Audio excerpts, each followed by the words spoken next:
everyone, welcome back. In today's video I'm doing another background, and it's just a simple stamped background, and the stamp I'll be using is from Concord and Ninth, and it's kind of like a buffalo plaid design. I've never used it before. I've had it for a while, but I've never used it. And it has two thin lines. That little stamp on the left hand side there is two fine lines. And I cut my panel down to what I'm going to need, which is 4 inches by 5 1/4. So I won't be cutting this down any further. I'm using Simon Hurley ink in Crown Me, which is a beautiful purple.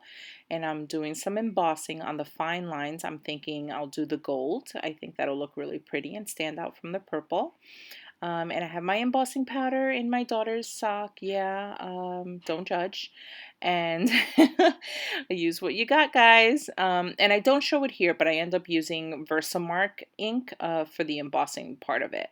So I'm placing my panel down here in my Misty. This is the first time I'm using my Misty, and it's amazing. And I'm peeling the backing away on the stamp here. Like I said, I've never used it, so it was really on there. I was pulling it apart. But the fine lines will go in between the checkerboard design. And so that's why I decided to emboss those. I think it'll be a really nice touch. You'll see how it turns out. So I'm just lining up my stamp here so that I can pick it up with the Misty and start stamping.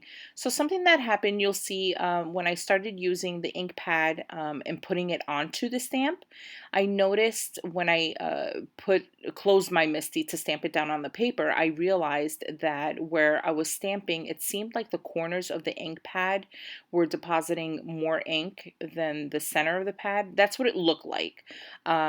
And it kind of was really messy and crazy. So I thought it was ruined, but I tried saving it. And what I decided to do, which I'll show you here, you see how it's just, you see the edges of the stamp pad is what it looks like. So I decided to glide it across the stamp, and that laid down the color a lot better. That helped a lot. So I end up doing this probably 2 or 3 more times because I needed to fix, the boo-boo of the first stamp. But yeah, just sliding it across just evenly deposited the color onto the stamp. I don't know if it's because the stamp was brand new. It was doing that. Maybe it was just grabbing the ink unevenly. But in any case, I ended up fixing it and it worked out great. So I was really happy with it.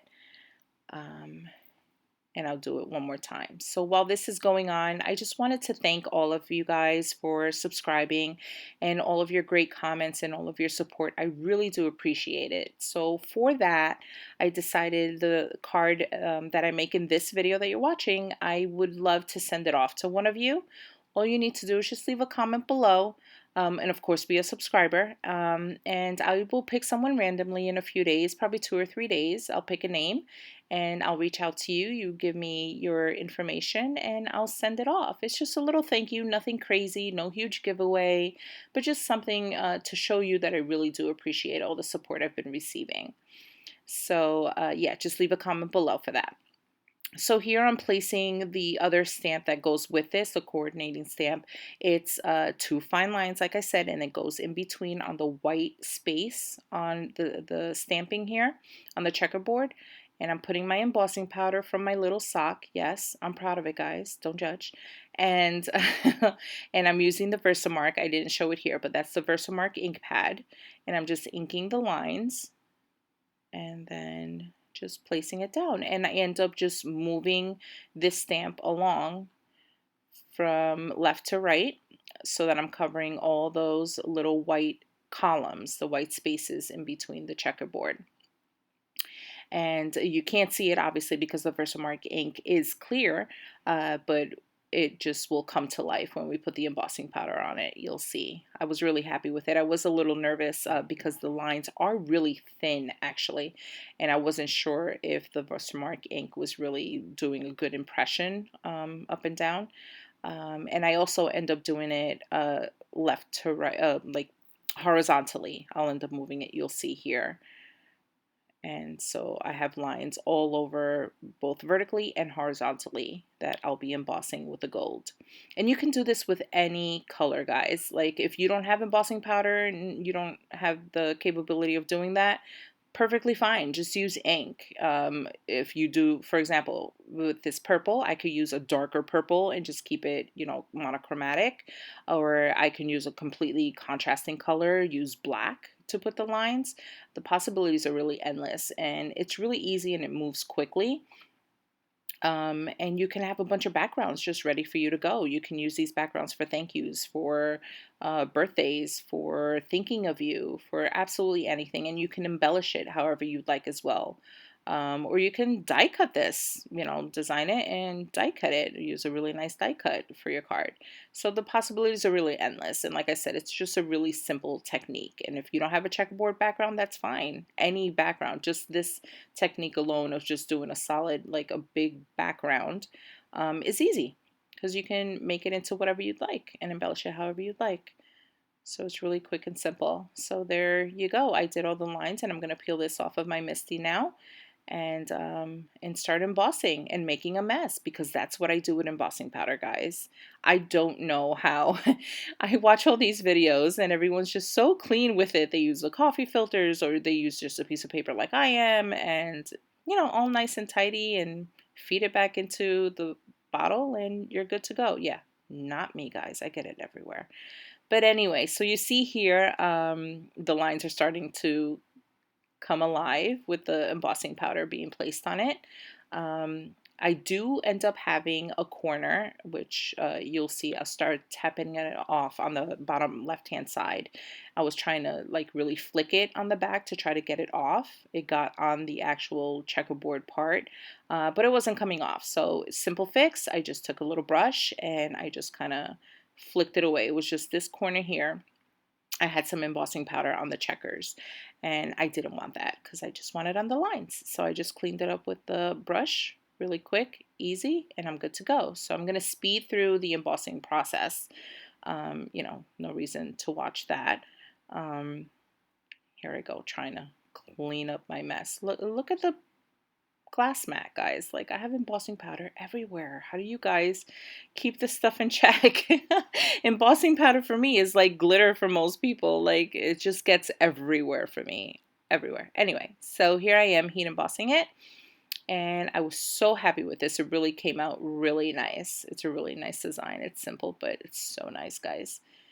And that worked out great. So here I'm gonna do my die cutting now. I'm using a thank you die cut. It comes with two different designs. One is kind of just a solid and the other one has texture. So I decided to use the one with texture because I thought it would just add to this, simple background. It'll just stand out and look really pretty. So I die cut it out of this gold cardstock, gold foil cardstock, like a metallic. And it worked out great. It die cut easily and beautifully, and it just adds a little something. Not only is it, me adding a sentiment, and not only am I adding a gold foil sentiment, but I'm also adding the texture in the writing. So it's just those little things that really kind of spruce up a card, and it doesn't take much. It's just really simple, but it looks really nice and elegant. So here's my card base. I am scoring at 4 1/4, and I'm gonna fold it, and I'll use my bone folder. So I have a Teflon bow folder, so it's nice crisp line, nice and sharp, perfect. And then I kind of just line things up to see how to look, and then I end up placing it down. I am going to use my, here I'm just playing with the placement to see how I want it. I ended up stacking it just like that. I liked it all centered there, kind of like a focal point. So I use my ATG gun and I'm putting some glue or some tape along the back. I overdo it with my gluing because I'm always paranoid that these cards aren't going to make it through the mail. So it's really stuck down. My cards are like really sturdy in that case. So here I'm just eyeballing it, just kind of centering it. And I thought about doing like a double matting, but I really loved the simple nature of this. So I'm using my art glitter glue to do the sentiment and that little charm there. I'll look for the YouTube. She has a YouTube, she sells these, and they're just really great. They're perfect for the glues because it's such a fine tip.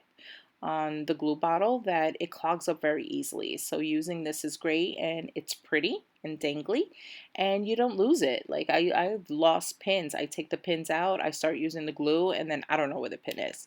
So with this, it stays right there. You see it. It doesn't go anywhere. So they're really awesome. So I'll link that below as well. And here I am just gluing it down. And the card is pretty much done, guys. Like, that's it. There you have it. I'm going to do a close-up so you can see what it looks like. And you'll see the texture on the die cut as well.